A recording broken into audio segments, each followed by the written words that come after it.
Alla Chiesa non si può dire di no, così Marco Zambuto risponde all'appello, anzi è il primo ad arrivare ieri sera alla parrocchia San Gregorio in via Cavalieri Magazzeni per partecipare al confronto con gli altri 4 candidati a sindaco in corsa al comune di Agrigento ed è il primo non a caso. Gli altri antagonisti erano infatti impegnati in un confronto televisivo da lui puntualmente disertato e così appena arrivati a destinazione, saputa della presenza del sindaco uscente, quasi tutti i contendenti si sono tolti il sassolino dalla scarpa. Strategicamente questo fatto dalla Chiesa io credo che sia probabilmente anche per lui l'occasione per dire non è vero che mi sottraggo, mentre invece così è stato sinora. Zambuto ha qualche problema a farsi vedere da tutti gli agrigentini, probabilmente in questo magari ambiente più ristretto pensa di poter riuscire a sostenere lo scontro o il confronto, quello che diavolo ritiene di essere. E qualcuno addirittura utilizza una punta di ironia sulla presenza di Zambuto al confronto. Ah, c'è Zambuto.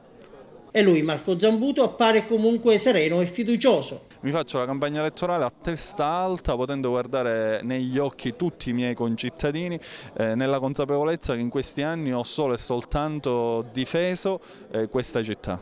E anche Giuseppe Arnone non demorde, anzi è sempre più convinto di potercela fare, perché, sentite.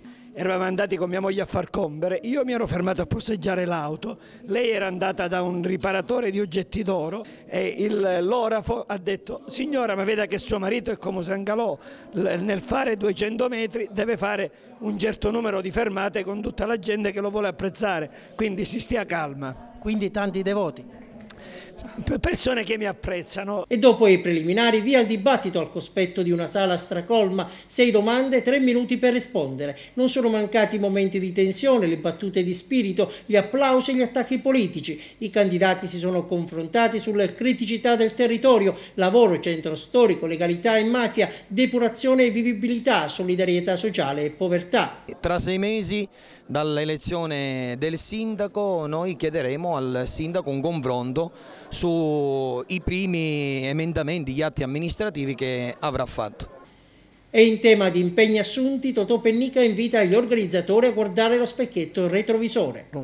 Dico agli organizzatori intanto di verificare se gli impegni che qualcuno ha preso 5 anni fa li ha mantenuti, ad iniziare da questo quartiere. E senza polemiche, Zambuto puntualizza di avere lavorato bene.